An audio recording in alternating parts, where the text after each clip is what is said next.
po sa ating talakayan sa hapon na ito. Ako yung lingkod, Jonathan TV Vlogs na nagsasabi, ayon kay Hosias 4:6, ang aking bayan ay nasisira dahil sa kakulangan ng kaalaman. So guys, ang ating topic ngayon ay tungkol sa Ebanghelyo ni Kristo. Ayon kay San Mateo, may 10 virgin na ang 5 dito ay matetalino, ang 5 naman nito ay mangmang. Kaya kay mga kakuya, saan ka po dito sa 10 ito? Panig ka ba dito sa 5 matalino or dito sa mga mangmang? So guys, samahan niyo po ako sa ating talakayan ngayon sa hapon na ito pagkatapos ng ating panalangin. Siya ay Diyos. Prayer to Saint Michael for protection. Saint Michael, the Archangel, help us against the evils which threaten the salvation of our souls. Guide us to build up our spiritual life and assist us the means of obtaining graces, virtues, gift, and Holy Spirit, the sacraments which keep us in holy state at all times. Saint Michael, place your sword on my door and at the foot of my bed, in front of my car when I drive and by my side when I walk, and guard and protect me against all evil and all temptation. Amen. In the name of the Father, of the Son, of the Holy Spirit.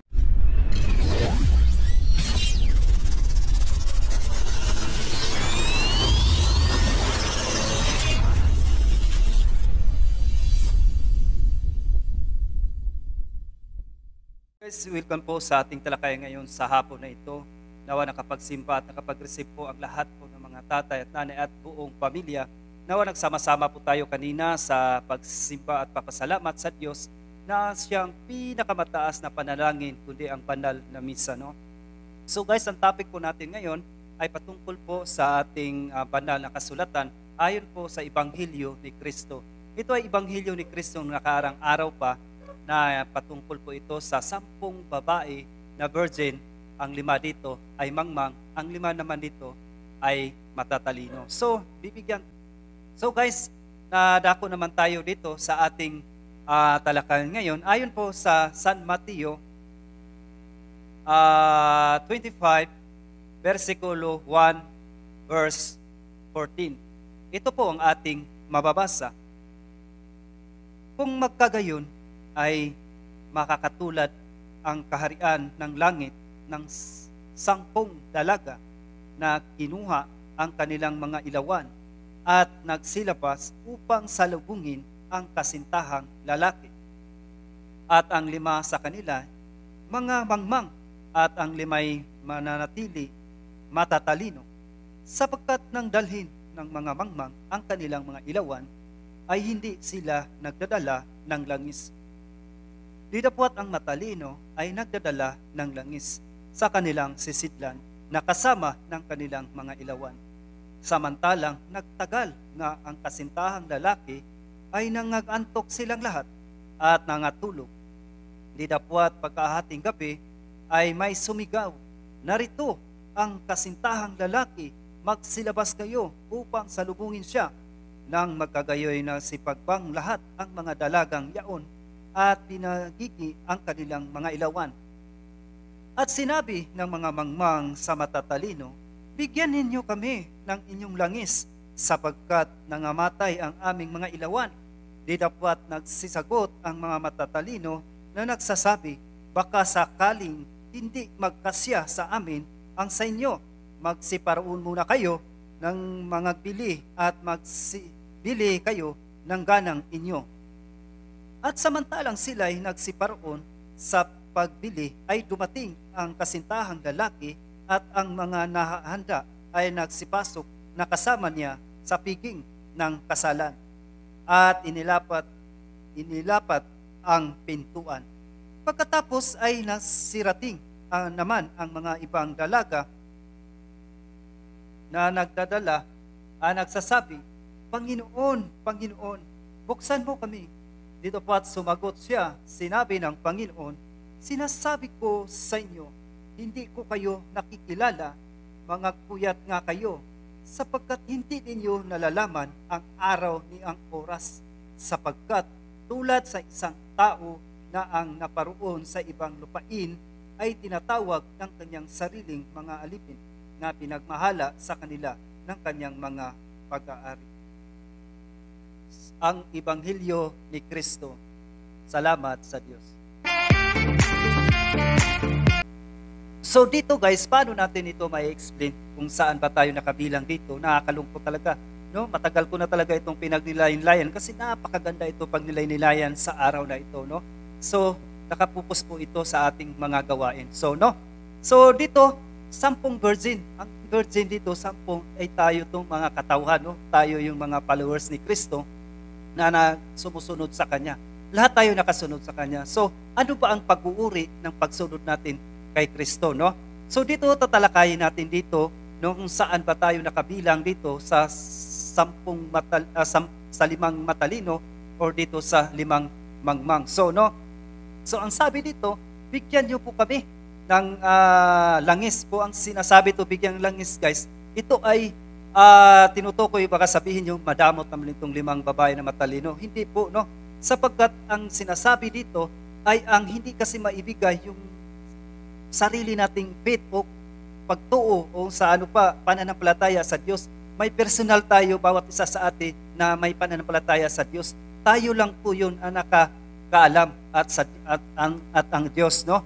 So nang humingi sa hindi talaga maibigay yun sa kapwa mo, kung gabaga ang maibigay mo na lang, sapagkat for example, nagbibigay ako ng sample, magsimba ka tuwing linggo, tapos hindi ka naman nagsisimba, iyon ay actual grace na sinasabi doon sa manampalataya na iyon, na iyon ay kasalanan, no? So ngayon, habang ako ay nagbibigay ng payo sa aking kaibayo o sa aking mga manampalataya, na ako naman ay nagpatuloy sa pagsisimba o nag-receive ng body of Christ, so ito yung matatalino na dapat natin tularan, no? So paano ba tayo matatawag na isang matalino na tagasunod ni Kristo? So dito isa-isahin po natin mga kakuya, sapagkat napakaganda itong aral na ito na dapat natin bulay-bulayan ngayon sa araw na ito. So ano ba dapat dito maging matalino tayo sa pagsunod ni Kristo? Unang-una po ay mayroon tayong sinasabi na 7 virtues of Catholic Church, no? Ito yung kuya. Ito po yung pangontra sa 7 capital sin, no? Inuugnay ko lang dito ang 7 capital sin, 7 virtue of life of the Catholic Church. Ano po yun, kuya, ng 7 virtue? Ano ba dito ang tinutukoy dito? Paano natin malalaman kung saan tayo nakabilang dito sa 10 virgin na ito, no? Saan tayo nakabilang, sa matalino ba tayo or dito tayo sa mga mangmang, no? So ang matatalino pala, guys, hindi pa pala yung sapat na nabinyagan tayo, na kumpirmahan at tumanggap tayo ng mga, sabihin natin, 7 sacraments ng inang simbahan, na sabihin natin ay tayo ay ligtas na. Tama po yun, no? Sa pamagitan ng 7 sacraments na ating natanggap sa ating inang simbahan, yun ay may kaukulan na may kaligtasan talaga. So, ano ba yung ekstrang langis na sinasabi dito sa ating Ebanghelyo ni Kristo? So, ito yung mga ekstrang gawain na sinasabi ko nga kanina, na ang hindi maibigay ito sa kapwa mo manampalataya, sapagkat ikaw lang talaga ito, personal mo talaga ito na ginagawa mo, pag araw-araw mong ginagawa na mga mabuti. For example, ang ekstrang langis na ito ay tumutukoy sa mga gawaing banal, no? Gawaing mabuti. At ikaw ba ay nagbibigay na mas para sa mga dukha? Ikaw ba ay nagsiserve sa inang simbahan? Ikaw ba ay pinilit mo na maging yung damdamin mo na talaga yung mga 7 capital sin, inalis mo sa buhay mo? Ikaw ba ay matulungin sa iyong kapwa? Ikaw ba ay nag-evangelize, no, sa mga salita ng Diyos na ayon sa turo ng inang simbahan? Ito yung mga ekstrang langis na dapat natin dadalhin, no, na patungo para hindi tayo, kung sino man ang pumatay sa ilaw natin, ay mayroon tayong extra. Sino po yung pumapatay ng ilaw sa atin, no? ito ay pumapatay ang ilaw, ibig sabihin pagtuo, no, pananampalataya. Walang ibang pumapatay sa ating pananampalataya kundi ang demonyo, no. No, dapat alam natin ito, ang sino bang pumapatay ito kundi ang demonyo. Kaya ang demonyo talagang ililigaw tayo nito, no? Ilalayo tayo sa Diyos. Ito yung mga dahilan na kaya marami mga Kristiyano na nanliligaw ng landas, no? Sapagkat kaagibat ito, no? Kung ikaw ay matalino, so may charitable ka, nagbibigay ka na ayon sa sarili mo, no? Sumasali ka sa mga evangelization, no? Sa programa ng Inang Simbahan. For example, kung saan yung talino mo, kung saan yung binigay ng Diyos sa iyo, na gamitin mo iyon na kung for example ay marunong ka magpinting, no? Ang karamihan sa atin ginagamit yung talino na pinting sa mga nagugubad na mga babae. So guys, alisin po natin iyon, ikis po yun, no? Hindi po yun makalangit na gawain. Kung ikaw ay matalino sa pinting, magpaint ka ng mga imahe, no? Ng mga banal, no? Napakaganda pag ganun ang mga kasi so, kung ano yung mga talent na ibinigay sa iyo, kung ikaw naman ay masipag, no, sa pagtatrabaho, ay iyon ay ibubuhos mo rin. No, hindi lang sa pagtatrabaho sa ating hanap buhay, kundi mag-serve ka at maraming pagsalihan natin sa Inang Simbahan na pwede natin salihan. For example, masipag ka, maglinis-linis at maarte ka kung ano kalinis ng iyong bahay, ay dadalhin mo yun, no? Lagyan mo ng Kristo sa iyong buhay, no? Sa church, pwede ka magwalis doon, maglilinis at magmamap doon. Maraming iba, no? Pwede natin i-apply si Kristo sa ating buhay, no? Kung mahilig ka naman mag-travel, no? Mag-vlog ka patungkol sa ating mga Inang Simbahan. Ipa-vlog mo iyong mga sacraments, no? Mga kung saan naghimala si Kristo ng mga body of Christ na nagkaroon ng mga himala, no? Pwede mo siya gamitin. Kaya nga, guys, ito yung example lang sa mga matatalino. Hindi lang tayo na nabinyagan, pumpirmahan, matrimony, confession, at 7 sacraments at marami pang iba, no? So ito yung mga matatalino lang na example ko, no? Kung mahilig no? Mahilig ka i-preach mo si Kristo, no? Kung mahilig ka magmarites, ay madelikado, imarites mo yung kapitbahay mo, sino ang kapit niyan, bakit siya naghihirap, at inaalam mo yung buhay ng isang tao. Yan, alisin mo yan, guys, kasi hindi po yun gawain ng matatalino, no? So palitan mo siya, no? Magmarites ka sa Ebanghelyo ni Kristo, no? Ipahayag mo ano bang Ebanghelyo natin ngayon, mga marites, no? Yung ipahayag ko sa inyo, mga marites, ang Ebanghelyo ni Kristo ngayon. No, dapat ganun ang mga example lang talaga sa mga matatalino na may ekstrang langis, no? So dako naman tayo dito sa mga mangmang, no? Ang mangmang nito, siyempre, siguro nabinyaga din sila, no? 7 sacraments natanggap na nila, no? Ang sasabihin nito mga mangmang, ay ligtas na ako, nakatanggap na akong nakumpirmahan na ako, nakatanggap ako ng matrimony, nagkonfession na ako, araw-araw ako magsisimpa, no? So wala silang ekstrang langis, no? Kumbaga natulog pa rin sila sa pansitan, hindi sila nabahagi ng kanilang mga talento or mga gawaing pang-extra. Kasi yun ang pang-extra natin. Kung may pumapatay sa ating pananampalataya si Kristo, wala na, guys. Wala na tayong ekstrang langis. Hindi na tayo makaabot doon sa punto na makaharap natin si Kristo harap-harapan, no? Sa final destination. Ito yung pangalawang buhay, no? Kaya nga sabi dito ni Kristo, dito po sumagot siya at sinabi, katotohanang sinasabi ko sa inyo, hindi ko kayo kilala. So guys, habang palang namumuhay tayo dito sa mundong ito, kailangan may ekstrang langis tayo. Ibig sabihin, may ekstrang gawain tayo. For example naman ito sa mga mangmang, hindi na siya nagsisimpa, hindi na siya nagre-receive of body of Christ. Diyan pa lang, guys, pinapatay ng ilaw ng demonyo sa iyo. Pasok ka doon sa katamaran ng 7 capital sin. Pinapatay na yung ilaw mo kasi nga wala kang extra. Pinatay na, wala kang panangga, no? So, pangalawa, hindi ka na ng confession, no? Hindi ka na lumalapit ng confession sa pari. Yun pa lang, pinapatay na ng ilaw ng demonyo sa iyo, no? Tinatanim sa iyo na katamaran sa pagsaliksik ng iyong pananampalataya. So, binasa natin, ang wala daw kaalaman, no, sa pananampalataya o sa pagtuo ay delikado or peligroso, no? So dito, hindi ka nagsumikap, wala kang ekstrang langis. Kaya dito, nakiusap siya dito sa ang 5 mangmang, no? Bigyan niyo kami ng langis, ng ekstrang langis. Anong sabi ng matatalino? Ay baka hindi ito magkasya sa amin. Ibig sabihin, baka sabihin niyo, madamot itong matalino. Hindi po guys, kasi ang sinasabi dito, yung extra nating gawain, hindi natin kasi ito maipasa sa bawat manampalataya, kundi personal mo ito dapat gawin, no? So, pang-apat, ang ating example sa mga mangmang, no? Hindi na nagsisimba tuwing linggo, no? Hindi na nagsisimba.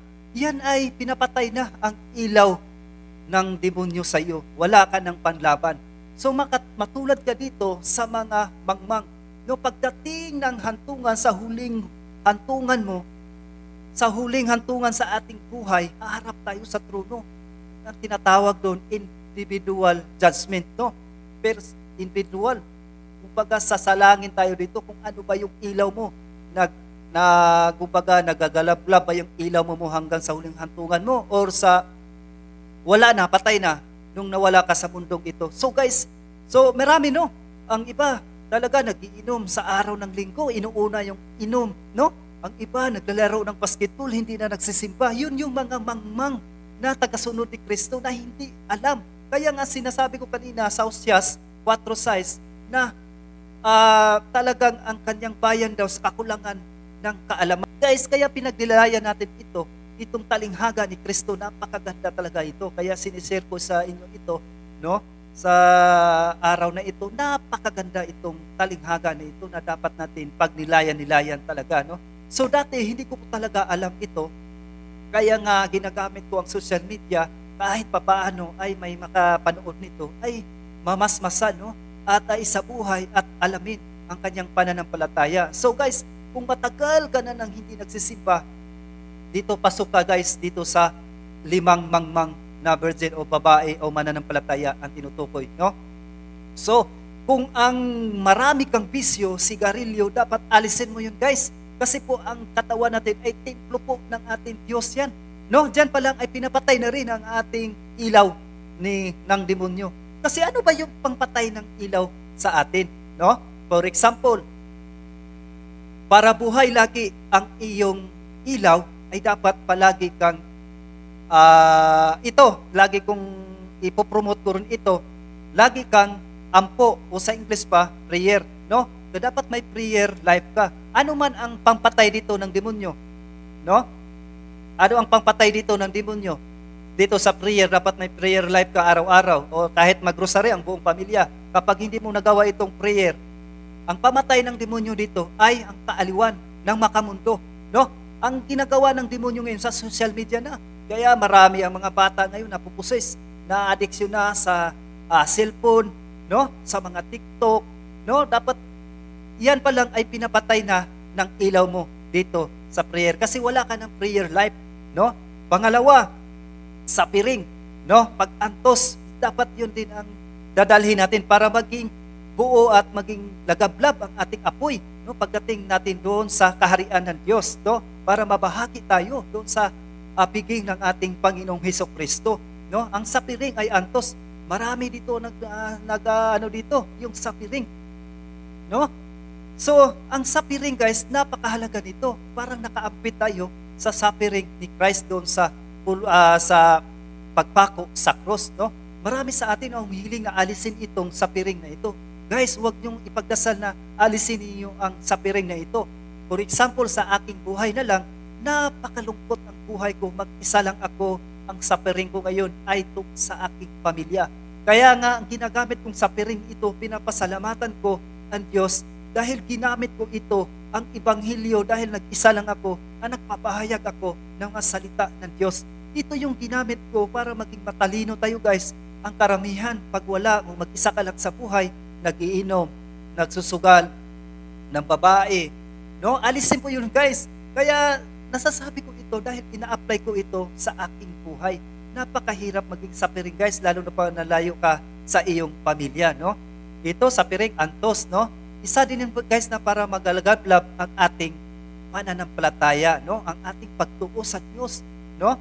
Pangatlo, disciples. Ito yung disciples, maging alagad, no? Alagad, mag-disciples tayo ni Kristo. Ito yung mag-evangelize tungkol sa ating pananampalataya na marami ang mga hindi alam at ang mga hindi alam na mananampalataya sa araw na ito. Marami na pong hindi nagsisimba. Kailangan natin ma-share ito na ang hindi pagsisimba ay yun ay limapasok doon sa mangmang na babae. Isipin nyo, hindi tayo makikilala ng Diyos ang sabi ni Kristo dito, umalis kayo sapagkat hindi ko kayo kilala.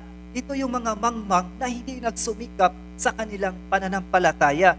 So dito dapat magbasa rin tayo ng Bible. Ang pamatay naman ng demonyo dito ay ang kaaliwan, inom, no? Social media, no? Imbes na mag-prayer ka, yun yung prayer dapat para sa Diyos ay nawala dahil nga ang demonyo ay pinapatay na yung ating ang ating pagtuo, pananampalataya. Yun yung pamatay ng mga fallen angel o mga demonyo, no? Kaya napakahalaga na papabilang tayo dito sa matatalinong virgin o mananampalataya na ito na nakapasok sila sa kaharian ng Diyos. Kaya magsumikap tayo sa ating pananampalataya. Napakahalaga na hindi pa huli ang lahat, no? Hindi pa huli ang lahat. Yun, ipopromote ko rin ang cares para maibalik tayo sa Diyos, no? Una, cares, confession, adoration, no? Rosary, at Holy Eucharist and sacramentals.